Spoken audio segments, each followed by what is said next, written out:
হয় তাহলে সাধারণ মানুষ খুব সহজে পৌঁছাতে পারে না, একজন মাধ্যমের প্রয়োজন হয়, মাধ্যম ছাড়া কোনো কাজ হয় না। তো সাধারণভাবে যদি একজন এসপি বা ডিএসপির কাছে পৌঁছাতে গিয়ে, নেতা মন্ত্রীদের কাছে পৌঁছাতে গিয়ে মাধ্যম ধরতে হয়, তো মহান আল্লাহ তাআলা তিনি সপ্ত আসমানের উপরে আরশে যিনি আরোহণ করেছেন, সেই মহান আল্লাহ তাআলার কাছে পৌঁছানোর জন্য মাধ্যম ছাড়া এটা সম্ভব না। অতএব মাধ্যম ধরতেই হবে। এরা আল্লাহ তাআলাকে একজন প্রধানমন্ত্রী, একজন মানুষ হিসেবে আখ্যায়িত করেছে। এটা হচ্ছে শিরক। আল্লাহ তাআলা স্পষ্টভাবে বলেন, ফালা তাদরিবু লিল্লাহিল আমসাল ইন্নাল্লাহা ইয়ালামু ওয়া আনতুম লা তা'লামুন। তোমরা আল্লাহর জন্য দৃষ্টান্ত স্থাপন করো না, নিশ্চয় আল্লাহ তাআলা জানেন না, তোমরা জানো না। তো আল্লাহ তাআলা তার জন্য দৃষ্টান্ত স্থাপন করতে নিষেধ করছেন। আল্লাহ তাআলা জানেন আর আমরা জানি না। আল্লাহ তাআলা জানেন, আমরা জানি না। সূরা নাহলের আয়াত। আমি পুরো রেফারেন্স দিচ্ছি না আজকে, তারপরে আমাদের শেখ প্রশাসন, আমার ইচ্ছে নেই যে শেখকে অত দূর থেকে ডেকে এনে আমি আপনাদের সামনে আলোচনা করব। তো টাইম অনেক আছে বলে বাবা ভাই বলেন যে আপনাকে কিছুক্ষণ আলোচনা করতেই হবে। তো এজন্য সংক্ষিপ্ত ভাবে আপনাদের সামনে কিছু কথা পরিবেশন করছি। এজন্য রেফারেন্স দিতে গিয়ে আমার কথা কম কথা হবে। এজন্য বিনা রেফারেন্সে তবুও রেফারেন্স দিয়ে অভ্যস্ত, এজন্য অটোমেটিকলি কিছু কথা চলে আসছে। তো মাধ্যম বানানো, এটা মাধ্যম কিভাবে? যে তাকে প্রার্থনা, তাকে ডাকবে, তার কাছে প্রার্থনা করবে এবং তাকে সুপারিশ হিসেবে পেশ করবে, তাকে সুপারিশ হিসেবে পেশ করবে এবং তার কাছেই ভরসা রাখবে, তার উপরেই ভরসা রাখবে। যেমন মাজারি, কবর পূজারী যারা, এরা যাদের ইন্তেকাল হয়ে গেছে এদেরকে মাধ্যম, এদেরকে সুপারিশই মনে করে। এটা হচ্ছে বড় ধরনের শিরক। দোয়া হলো ইবাদত। সাইয়্যিদ মুহাম্মদ সাল্লাল্লাহু আলাইহি সাল্লাম বলেছেন, আদ-দুআ হুয়াল ইবাদাহ। দোয়াই হলো ইবাদত। এই কথা বলার পরে রাসূলুল্লাহ সাল্লাল্লাহু আলাইহি সাল্লাম আল্লাহ তাআলার কথা উল্লেখ করেছেন। আল্লাহ তাআলা বলেন, উদউনি আস্তাজিব লাকুম, তোমরা আমাকে ডাকো, আমি তোমাদের ডাকে সাড়া দেব। সুনানে আবু দাউদের হাদিস। তো আল্লাহ রাসূল সাল্লাল্লাহু আলাইহি সাল্লাম বলেন যে আল্লাহ তাআলা বলেছেন তোমরা আমাকে ডাকো, আমি তোমাদের ডাকে সাড়া দেব। আর আমরা বলছি কি যে মাধ্যম ছাড়া আল্লাহকে ডাকা যাবে না। আল্লাহকে যদি ডাকতে যদি হয়, আল্লাহর যদি নৈকট্য লাভ করতে হয়, তাহলে মাধ্যমের প্রয়োজন। মাধ্যম ছাড়া এটা সম্ভব না। মুহাম্মদ সাল্লাল্লাহু আলাইহি সাল্লাম বলেন দোয়া হচ্ছে ইবাদত, দোয়া হচ্ছে ইবাদত।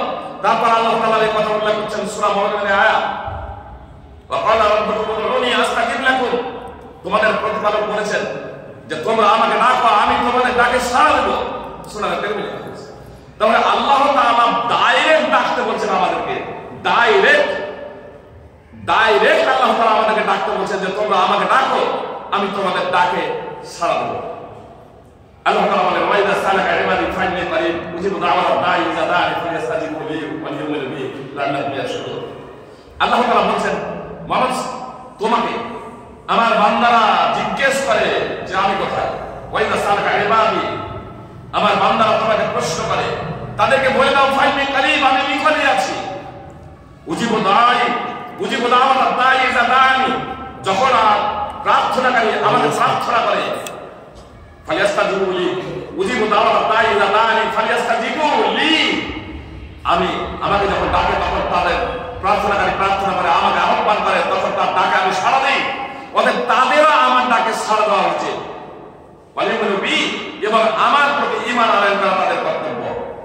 লাআল্লাহুম ইয়াশকুরুন, যাতে তারা হেদায়েতপ্রাপ্ত হয়, যাতে তারা সৎ পথের পথিক হয়। আল্লাহ তাআলা বান্দার ডাকে সাড়া দেন।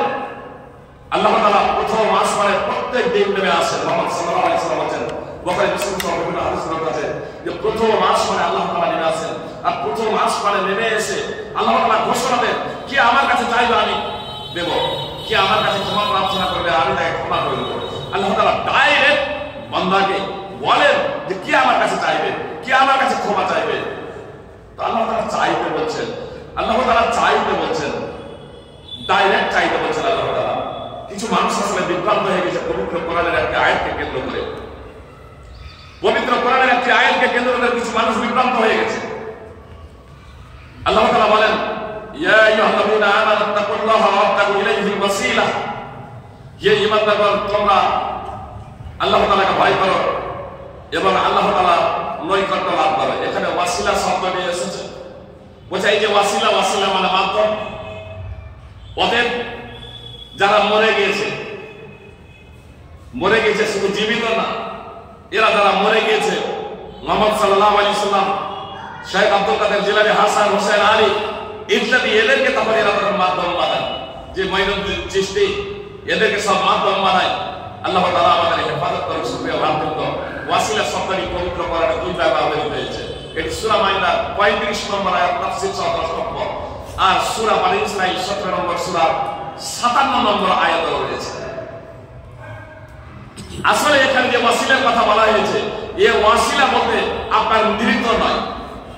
ওয়াসিলা অর্থ হচ্ছে আল্লাহ তাআলার নৈকট্য লাভ, আল্লাহ তাআলার নৈকট্য লাভ।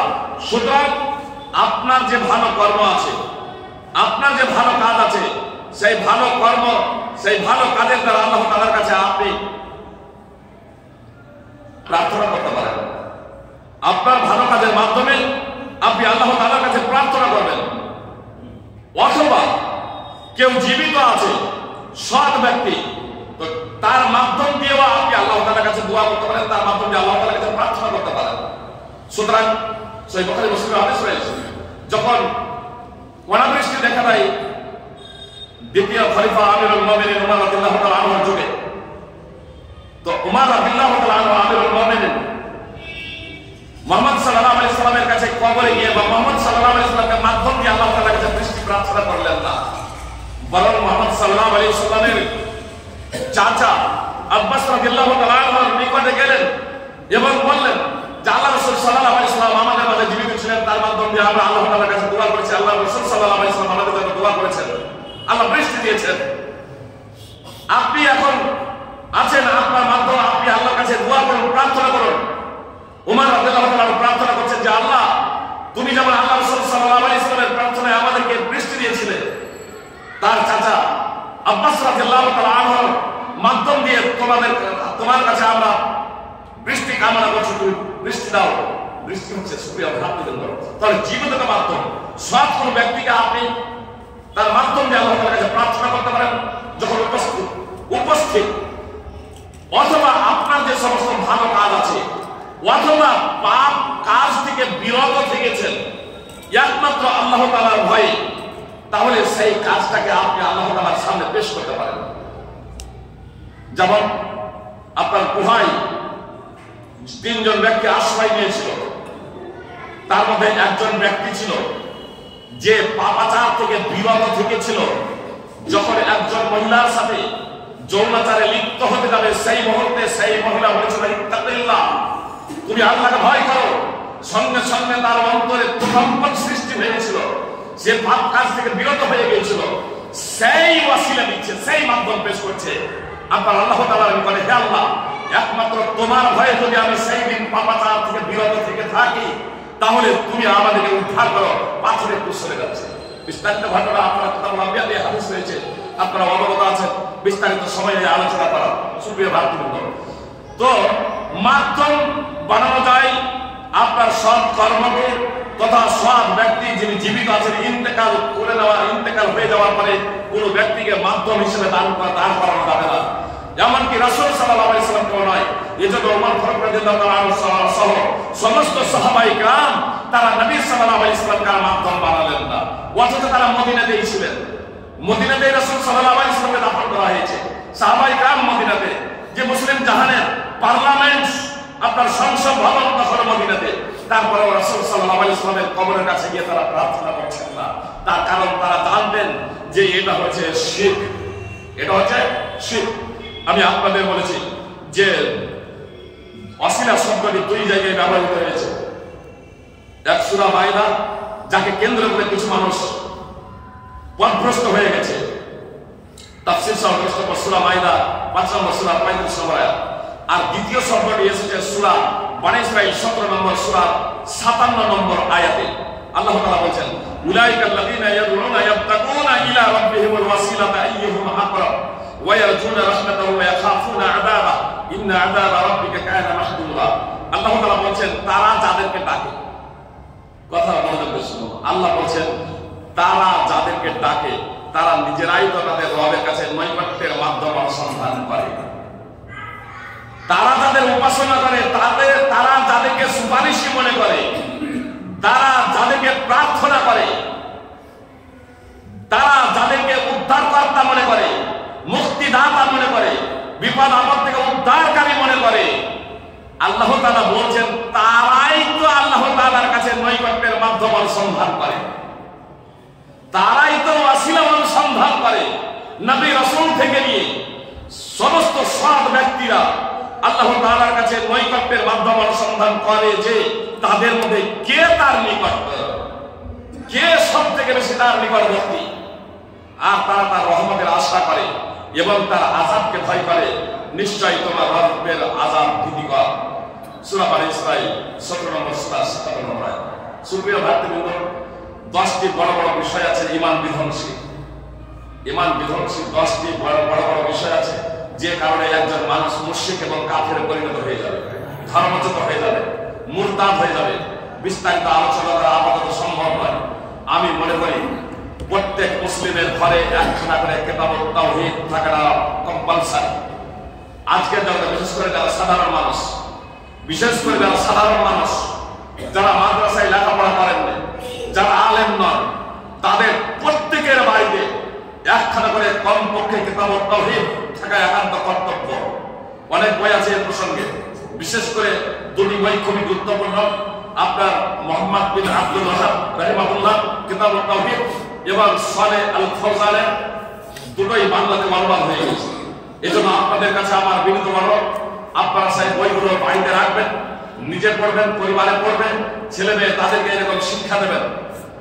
ঈমান এবং তাওহীদের সাথে সাথে আমাদের ঈমান এবং ইসলাম বিধ্বংসী বিষয়গুলো জানা অপরিহার্য। সুপ্রিয় ভাতৃবৃন্দ, আমাদের মুসলিম থাকার জন্য, আমাদের ঈমান রক্ষার জন্য, আমাদের তাওহীদের হেফাজতের জন্য আমি এখান থেকে শুধু আর একটি বিষয় আপনাদের সম্মুখে বর্ণনা করব, তারপরে আমাদের ফজিলতুল শেখকে আমি বক্তব্য রাখার জন্য অনুরোধ জানাবো।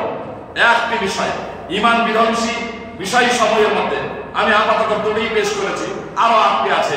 আমি আর একটি মাত্র পেশ করব, যেটা সাধারণত আজকে ঈমান বিধ্বংসী কারণ সম্পর্কে আমরা অবগত না হওয়ার কারণে আজ সেই জায়গাতে আমরা হাবুডুবু খাচ্ছি। তা হলো আল ইরাজ আন দীনিল্লাহ, আল্লাহর দ্বীন থেকে বিমুখ হয়ে যাওয়া। আল্লাহর দ্বীন থেকে বিমুখ হয়ে যাওয়া। আল্লাহর দ্বীন থেকে বিমুখ হওয়ার তাৎপর্য কি? আল্লাহর দ্বীন সম্পর্কে জ্ঞানার্জন না করা, আল্লাহর দ্বীন সম্পর্কে না জানা এবং জেনে সেই অনুযায়ী আমল না করা, এ হলো আল্লাহর দ্বীন থেকে বিমুখতা অবলম্বন করা। আর এই ব্যাধিটা যদি বলেন, তাহলে আমাদের মুসলমানদের আজকে সিংহভাগ ঘরে ঘরে আছে, সিংহভাগ ব্যক্তির মধ্যে আছে, আর তারপরেও আমরা মুসলমান। আমাকে তো আফসোস লাগে, এই শমসেরগঞ্জ ব্লকে এক ব্যক্তি ইন্তেকাল করেছিল। যে অল ইন্ডিয়া আহলে হাদিস কনফারেন্স যখন আমাদের এই পাকুড়ে হয়, তার কয়েকদিন আগে দক্ষিণ অন্তর্দ্বীপে প্রাথমিক বিদ্যালয়ে একটি প্রোগ্রাম হয়েছিল। সেখানে আকিল আক্তার হাফিজাহুল্লাহ তিনিও এসেছিলেন, মুজাহিদুল হক রাহিমাহুল্লাহ তিনিও উপস্থিত ছিলেন। তার সভাপতিত্বেই সুপ্রিয় ভাই বন্ধু, পুরো ঘটনা আমি শুধু বলছি না, এতটুকু আপনাদের বলতে চাই।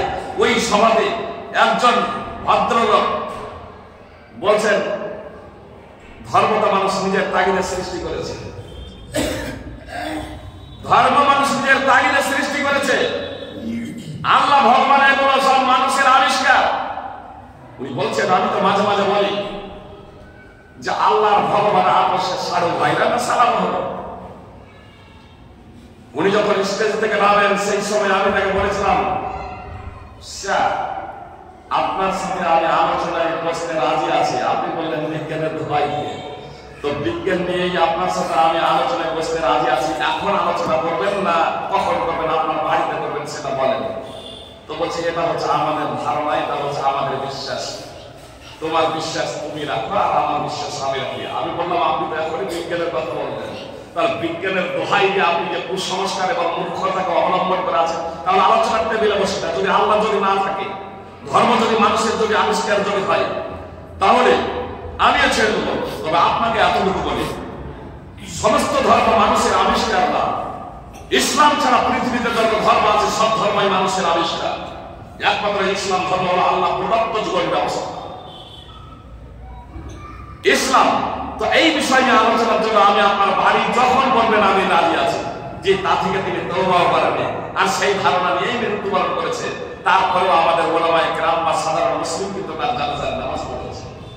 একটা জায়গা থেকে তার শুধু ঘোষণা করা হয়নি, এক ভাই তিনি ঘোষণা করেননি, তার জানাজা দেওয়া যায়নি। তিনি আমার বলছিলেন যে ভাই এই কারণে আমি যাইনি, তো আমার উপরে অনেকেই বসাচ্ছে যে কেন তুমি ঘোষণা দেবে না।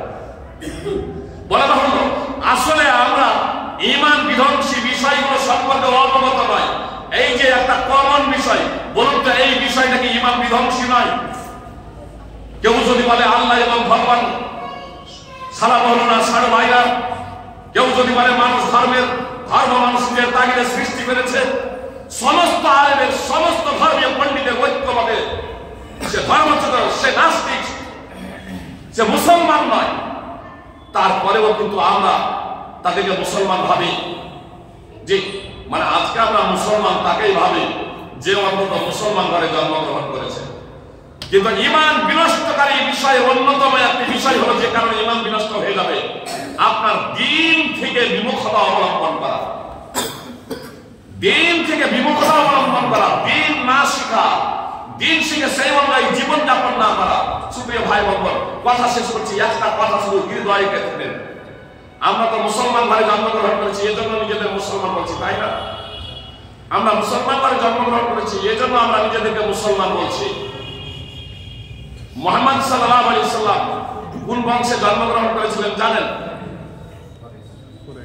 কুরাইশ। এই কুরাইশ বংশটা কার বংশ জানেন?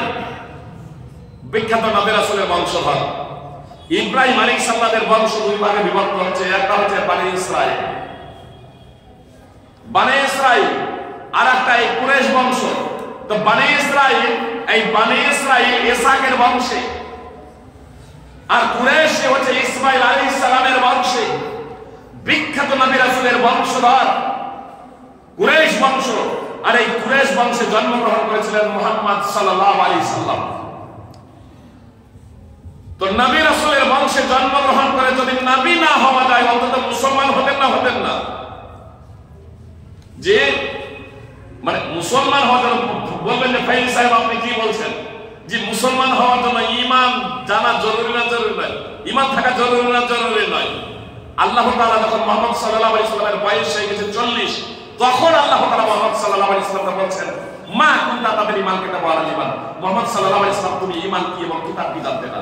তো যদি ঈমানের মতো মৌলিক বিষয় সম্পর্কে অবগত যদি না হন নবী রাসূলের বংশে জন্মগ্রহণ করার পরেও, তাহলে বলেন আজকে আমরা মুসলমানদের ঘরে জন্মগ্রহণ করেছি, আমরা অধ্যয়ন করলাম না, আমরা পড়াশোনা করলাম না, আমরা জানলাম না, শুধু জন্মে জন্মে আমার 22, 30, 40 হয়ে গেছে বলে আমি এই ঈমান সম্পর্কে জেনে গেছি, আমি তাওহীদ সম্পর্কে বুঝে গেছি, আমি ইসলাম কি এটা জেনে গেছি, আমি আল্লাহকে তার পরিচয় সম্পর্কে অবগত হয়েছি, মুহাম্মদ সাল্লাল্লাহু আলাইহি ওয়াসাল্লামের পরিচয় সম্পর্কে অবগত হয়েছি।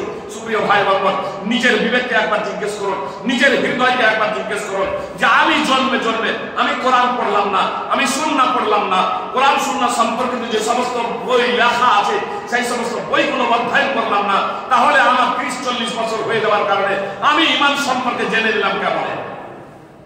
আর যখন ঈমানই জানলাম না, তাহলে ঈমানদার হলাম কেমন? মুসলমান হলাম কি করে? সুপ্রিয় ভাই বোন, মুসলমান ঘরে জন্মেছি, কথা হৃদয়ে গেঁথে নিন।